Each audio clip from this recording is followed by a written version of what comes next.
Hello everyone, আসসালামু আলাইকুম। আমি মনিস লাইফস্টাইল চ্যানেলে সবাইকে আবারও স্বাগতম নতুন আরও একটি ভিডিও দেখার জন্য। আমার আজকের ভিডিওটা যে যেখানে বসে দেখছেন আশা করি সবাই ভালো আছেন।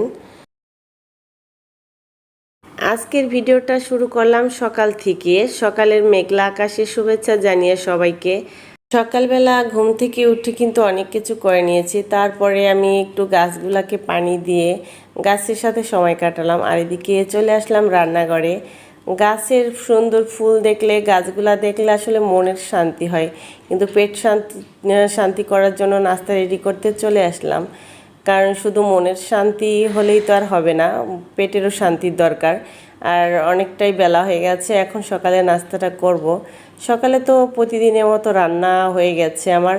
আর এখন আমার সকালে যেহেতু ভাতটা খেতে ইচ্ছে করে না, তাই একটু চাপটি বানিয়ে নিচ্ছি। এটা আমাদের এলাকায় চাপটি বলে, গোলা রুটি চাপটি, যে যেটাই বলে। এটা সব সময় তো ঘি দিয়ে পরোটা ভেজে খাই, আজকে হঠাৎ করে মাথায় আইডিয়া আসলো চাপটিটা একটু ঘি দিয়ে ভেজে দেখি কেমন লাগে। কিন্তু বেশ ভালো লেগেছিল চাপটিটা যখন আমি একটু ঘি দিয়ে ভেজেছি। এই তো এদিকে আমার দুটো চাপটি ভেজে নিয়েছি, একটা আগেই ভেজে নিয়েছি, আর এই তো একটা ভেজে খাবারটা রেডি করে নিয়েছি। ফ্রিজে গরুর মাংস রান্না করা ছিল, সেটা একটু গরম করে নিয়েছি। আমি দেখা যায় কি, বাচ্চাদের নিয়ে যেহেতু আমার রান্না করতে অনেকটাই কষ্ট হয়েছে, আমি যেদিন গরুর মাংস রান্না করি বেশি করে একটু রান্না করি, সেটাই আমি আসলে কিছুটা বক্সে করে ঢিপে রেখে দিই। যেহেতু প্রতিদিন সকালবেলায় মেয়েরা পরোটা খেতে পছন্দ করে, তাই গরু মাংসটা বের করে দেখা যায় যে গরম করে দিই। আজকে যেহেতু রুটি বানানো ছিল না ফ্রিজে, তাই মেয়েকেও চাপটি ভেজে দিয়েছি, আর আমি ওই তো চাপটি দিয়ে গরু মাংস দিয়ে নাস্তাটা করে নিচ্ছি। এদিকে কয়েকটা জার কিনেছিলাম বেশ কয়েকদিন আগে, জারগুলো আর ধুয়ে নেওয়া হয়নি। আর এগুলা দিয়ে আমি রান্নাঘরটাকে একটু নতুন করে গোছাবো, সেজন্যই কিনেছিলাম।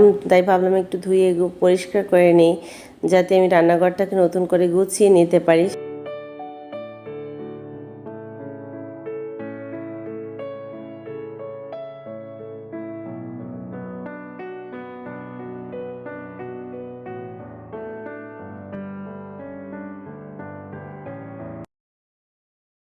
আমার ভিডিওতে ক্লিক করে যারা দেখা শুরু করে দিয়েছেন আর এতক্ষণ পর্যন্ত আমার সাথেই আছেন, যদি আপনাদের কাছে আমার ভিডিওটা ভালো লেগে যায় প্লিজ একটা লাইক দিতে ভুলবেন না। আর যারা নতুন আজ প্রথম আমার ভিডিওটা দেখছেন, যদি আপনাদের কাছে আমার ভিডিওটা ভালো লেগে থাকে চাইলে আমার চ্যানেলটি সাবস্ক্রাইব করে নিতে পারেন। পাশে থাকা বেল আইকনটি ক্লিক করবেন আর অল অপশনটি সিলেক্ট করবেন, যাতে করে আমি নতুন কোনো ভিডিও দিলে ভিডিও নোটিফিকেশনটা আপনাদের কাছে খুব সহজেই পৌঁছে যায়। বাড়ি থেকে আসার সময় গাছের নারিকেল ডাব এগুলো পেড়ে নিয়ে আসছিলাম, যেটা আপনাদের সাথে শেয়ার করা হয়নি। আর সেই ডাবটাই তো কেটে নিয়েছি, মেয়ে খাবে, মা মেয়ে দুজনে খাবো। আর মেয়ের তো ওই পরীক্ষা যেহেতু শুরু হয়ে গেছে, আসার পরেই স্কুল খুলছে, ওই সময় পরীক্ষা শুরু হয়ে গেছে, আর এখন পরীক্ষা চলতেছে দেখুন। আর এই তো মেয়ে ডাব খেয়ে নিচ্ছে। মেয়েকে একটা কেটে দিলাম, ও গ্লাসে ঢেলে খাবে না, এইভাবেই খাবে। আর আমি এই তো আমারটা গ্লাসে ঢেলে এভাবে নিয়ে নিয়েছি।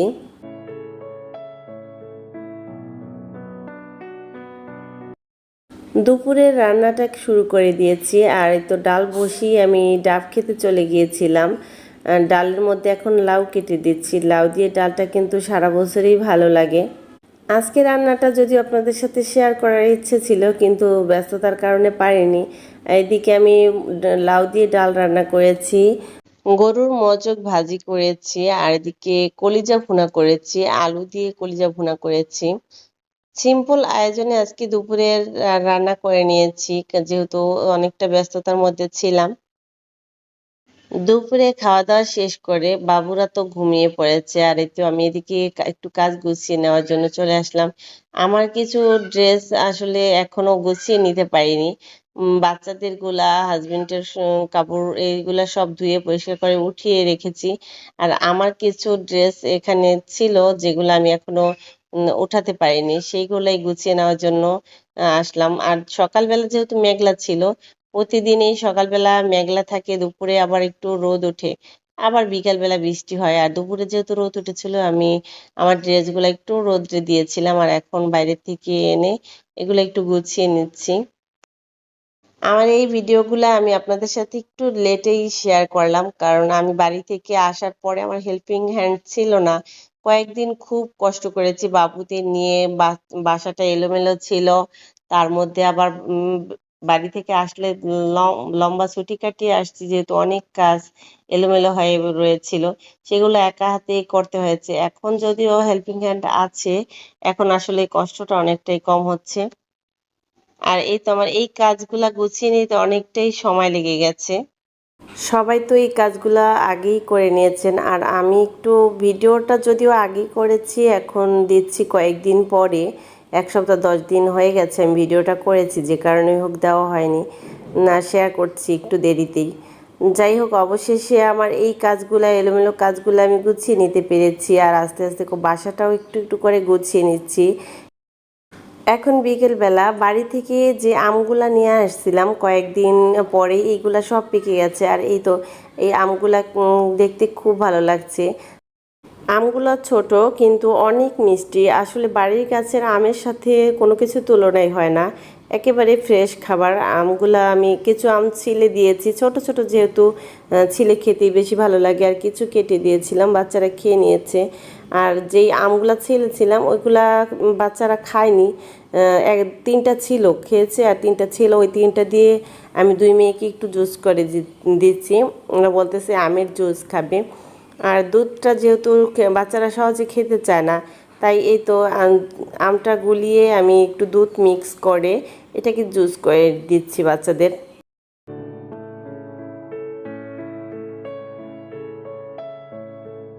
আমার আজকের ভিডিওটা কেমন লাগলো কমেন্ট করে জানাতে একদম ভুলবেন না। আর আজকে এখানেই বিদায় নেব। সবাই ভালো থাকবেন, সুস্থ থাকবেন। আবারও চলে আসবো আপনাদের মাঝে নতুন কোনো ভিডিও নিয়ে।